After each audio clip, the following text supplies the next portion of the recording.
Hey everyone, welcome back to my YouTube channel. I just wanna take her out and prove what a real man supposed to do. We can lay around and play around and got time to hang with my crew. I love her. I love her. My name is Cailin, and if you're new here, welcome. I'm so happy to have you here. I am a Miami-based vlogger. I do fashion and lifestyle content, but today I'm coming to you with a different type of video. We're comfortable today. I have my journal, I have my iPad, and I'm going to be walking you through and demonstrating 5 editing tips for beginner content creators, and this can apply to short and long form content. So to hop right in, I wanted to start off by talking about the editing app that I use and that is my favorite, which is CapCut.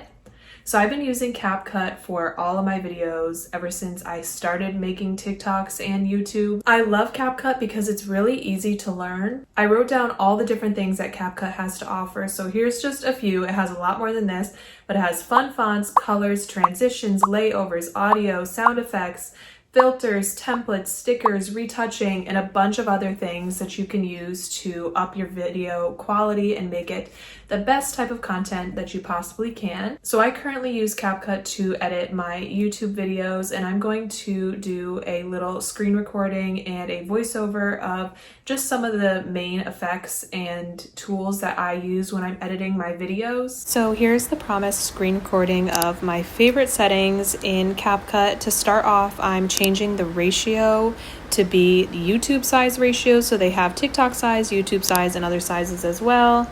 Now I'm using 2 fingers to zoom in on this video so that it's fit to the YouTube size ratio. Now I'm going to show you how to add text to your video. So you scroll over and there's a button that says text, and now you can either do a template, which they have a ton of free versions, and also if you buy the subscription then you can use the templates with the blue diamond next to them, but I'm just going to add some simple text for now. So I go back over to add text, and from there I'm typing in just a beach day at Miami Beach or a day at Miami Beach, and then I'm going over to fonts, and as you can see there's a ton of fonts. The ones with the blue diamond are the ones that I paid for, but the ones without the blue diamond are the ones that come with the app. So like you can see, there are a ton that you could choose from. Once I choose a font, I can go over to styles, and from there I can choose the color that I want it to be. So I can either choose one of the colors they already have set, or I can use the little eyedrop tool to pick a color from the video. So I'm just picking the red from my bikini top to change the font to, so that it kind of ties in with what the background is. You can also change the shadow of the text so it stands out more, and then you can make it bigger or smaller by using your 2 fingers to zoom in, just like you would with a picture on your phone.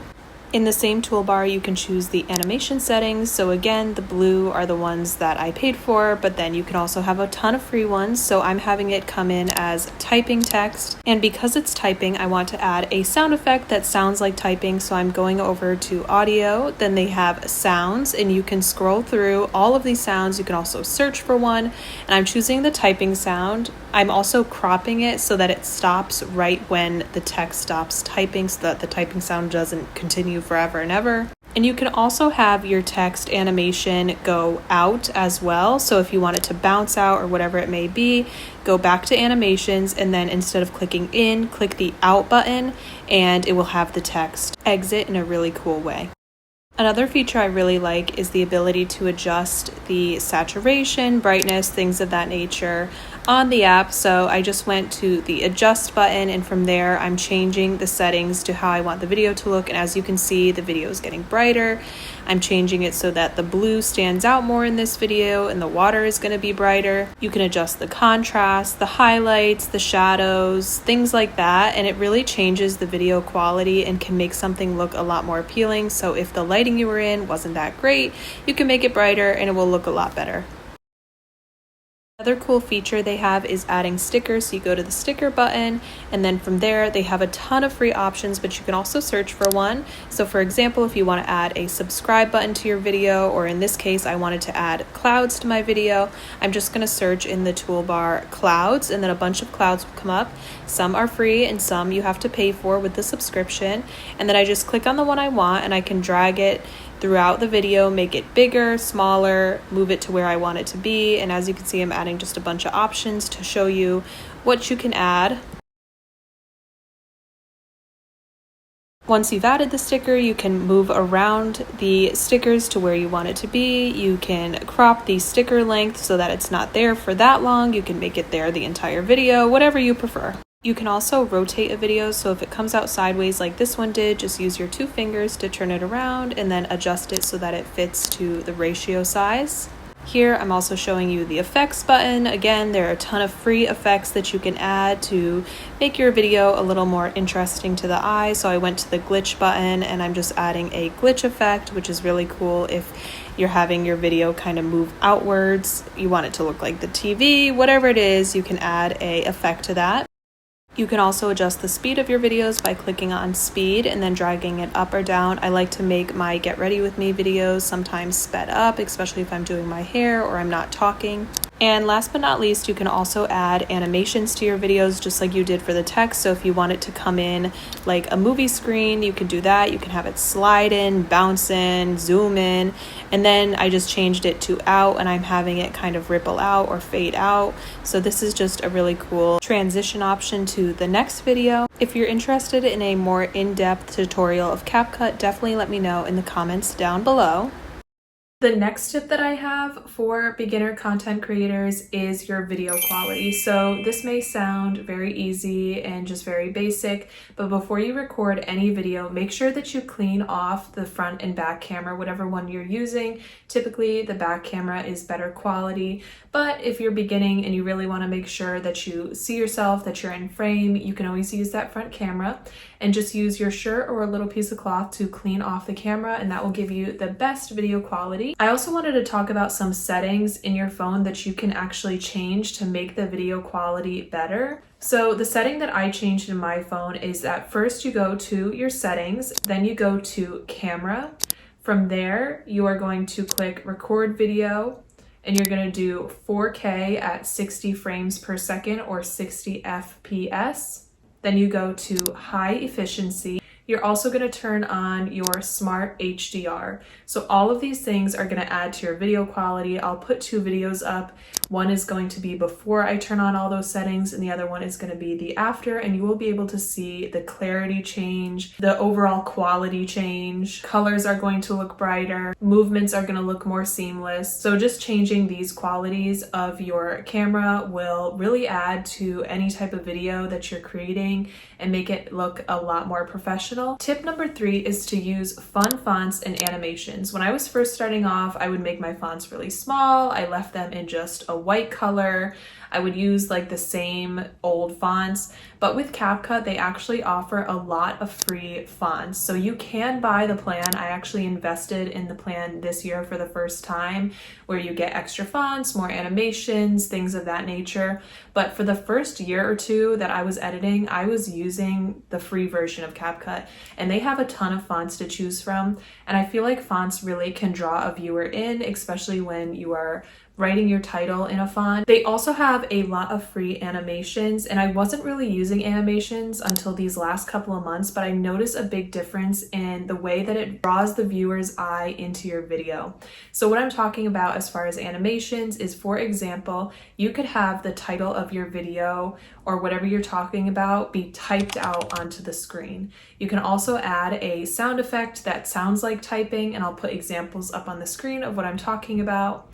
And then when you want your text to go away, instead of just abruptly ending the text, you could have an animation to have the text kind of float away, bounce away, swipe to the right, swipe to the left, or backspace typing. That one's also one of my favorites. This just gives your videos a little extra flair. So as I said earlier, I tended to use white as my font color, but as I've become more into my editing, I really enjoy using different colors and contrasting colors. 2 of my favorite colors are green and pink, and while you may not always think that green and pink go together, using those 2 colors together to show a title or just as my overall video aesthetic is really fun and really makes the viewer more interested in watching the content as opposed to just a bland white text. I would also recommend, when using your fonts and picking your colors, to stick to a color theme throughout your video. So for example, if you are using green and pink, use those throughout the entire video. You can go back and forth between green and pink. You can use them together,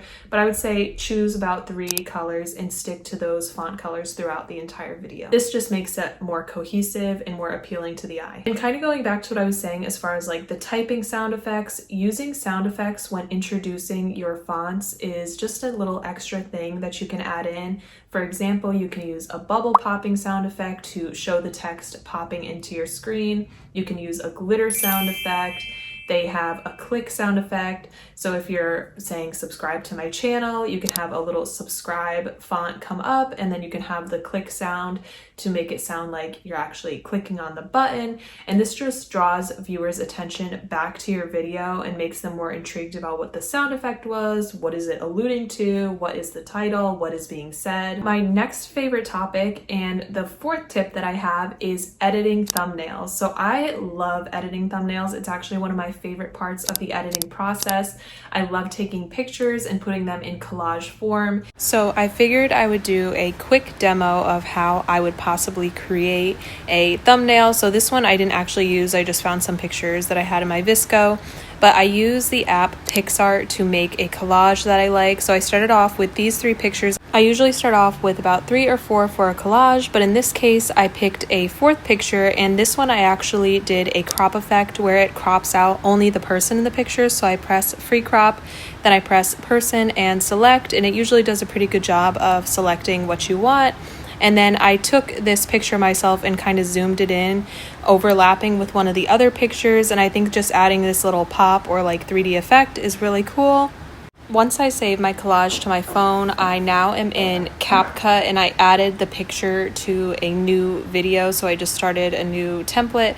And here I'm adding the words that I want to be on top of my thumbnail. So for example, let's say this is a weekly vlog. I'm starting off with the word weekly. I'm finding a text that I like, and then I'm centering it at the top of my screen, finding an open space where I kind of play around with it usually until I think it looks good. Now I'm adding the word vlog, and instead of doing the same text as the first one, I'm trying to find a different text. And now I'm playing around with the words, the sizing, where I want it located until it looks good to me. Now you could just leave it right here, but if you want to do something a little extra, you can add little captions to your thumbnail as well. This is something I like to do to add a little more flavor to it. So right now I'm kind of captioning each picture. So for example, I'm writing nights out because it's a weekly vlog. So maybe I want to let my viewer know by looking at the picture what's going to be included. So I put nights out, put it next to the Miami skyline picture. And then I'm looking up arrow and stickers so that I can point to the picture that I'm referring to, which is me with that jacket on and the Brickell sign in the background. Then after that, I'll be typing Miami Beach, and then I'll be placing that near the picture of me at the beach and adding a little arrow. And just adding these tiny little details is making it that much more interesting to look at and giving the viewer a sneak peek of what will be in the video too. Your thumbnail is really important. It's what first captures the viewer. If you don't have a good thumbnail, people will simply not click on your video no matter how good the video is. So really taking your time to make sure that the thumbnail is eye-catching is a really big step when you are editing your videos. So now that I've played around with the text and the stickers, I finally have a template that I like. And now that I have this, I'm going to screenshot the picture, and then I'm going to crop it so that it is the YouTube size, so that when I go to YouTube and I add it as my video thumbnail, it is fit to the screen and nothing will be cropped out. So this is just a quick example of a way to make a eye-catching and engaging YouTube thumbnail. And here is the final product. And then last but certainly not least, my 5th tip for beginner content creators is how to find non-copyright music. This is a question that my friends and people just have asked me a lot, is where do I get my music for my videos? Because if you just use regular music that you get out of SoundCloud or that you just record off your phone and include in your videos, you will get copyrighted, and this could eventually get your channel taken down overall. So they do have non-copyright options out there, and it's actually very easy to find. All you have to do is go to YouTube and in the search bar, search up non-copyright music, and a bunch of videos are going to come up.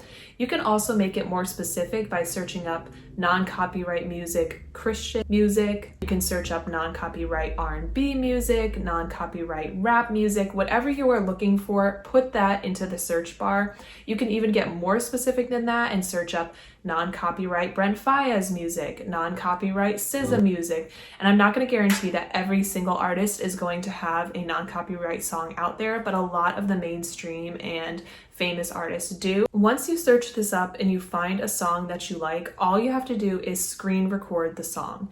So turn on your screen recording, it's going to count down from 3, play the song, and it will record the audio from that video. When you're all done, press stop screen recording. And now how you put the sound into your video is you go to CapCut.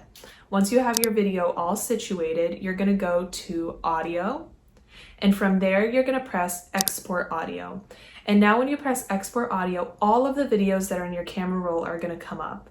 And you're going to press on that screen recording, and the screen recording video isn't going to actually be added into your video, but the sound from the screen recording is going to be added in the little bar below your video. So now you can play your video and the sound will be playing on top of the video. You can edit and crop the sound to make sure that it's exactly where you want it to be. You can adjust the loudness of the sound. So if the background sound, you still want it to be included, you can maybe turn it down a little so that you can hear both the music and the video sound. But if you don't want the background sound of your video with the non-copyright sound, you can turn down your video sound completely and just have the music playing. These are my 5 recommendations and tips for beginner content creators. I really hope you enjoyed this video. It's a little bit different from what I usually do, but I really love editing videos and I've been getting more into changing up my editing style recently. So if you like this video, please don't forget to like, comment, and subscribe, and turn on the post notification bell so you can be notified every single time that I post a video. If you want to see more content like this, definitely let me know.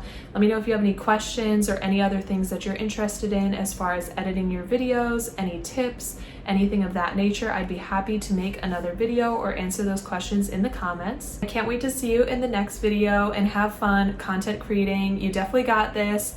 Put your foot out there. You never know what can happen, and you'll never know unless you start trying. So see you in the next one. Bye.